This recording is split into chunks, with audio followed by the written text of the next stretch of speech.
My name is Ehud Ohana. I'm a researcher and a lecturer here at Ben-Gurion University at the Faculty of Health Sciences. And our research is focused on metabolic communication. I'm here today because my lab suffered a direct hit by an Iranian missile and is completely destroyed. And I wanted to talk about this a little bit.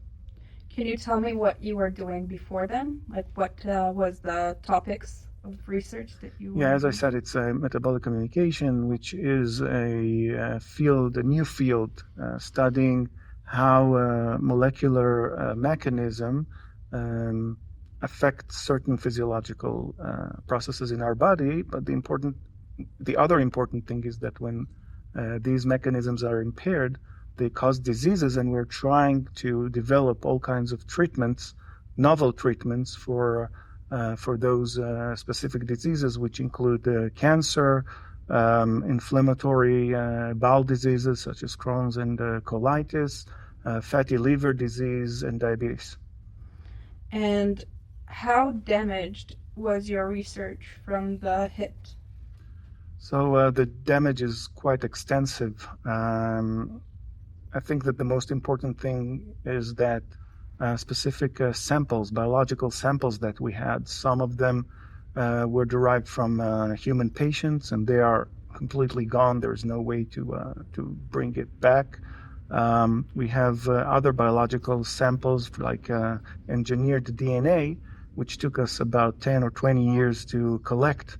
And we tried to save some of those when we entered the building, very close to the time of the time that the missile hit the building, and but we still cannot evaluate how much damage was done to these samples suffered actually. How set back is your research from this thing? So first of all, the biological samples that were impaired or destroyed, there's no way to bring it back, especially those from the human patients. So that's gone.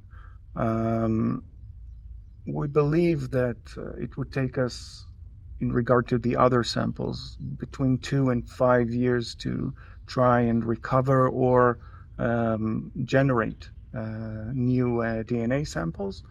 And some of the equipment, which was very special, it was custom made for us and by us. That would take, I believe, a year or two to reconstruct. And what is your hope now?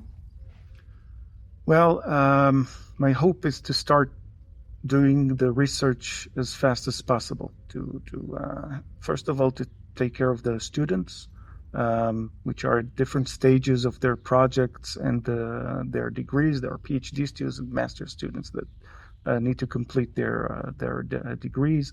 And in terms of our research, we want to go back and do the experiments as quickly as possible, as fast as possible. And for that, we will need the resources to do that. So I believe that once we will go back and try to hit the ground running, we'll be able to continue the research, and the faster this would happen, the better.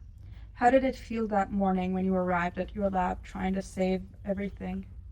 Well, at the beginning, I was so focused on the actual work of recovering the samples, of trying to save some of the samples, that we didn't get the chance to consider feelings into this event.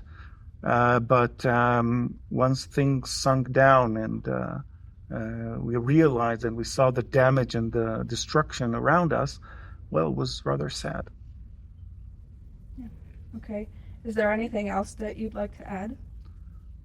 No, I'm just hoping that we'll be able to get the physical resources in order to bring the lab back to a full function. And because once we do that, we have the knowledge. The people, thank God, are still here and they're healthy, and we have the knowledge. So, and that's the most important thing. So now we'll be able to utilize our knowledge with the help of the different authorities, and to rebuild the lab and continue our research as fast as possible.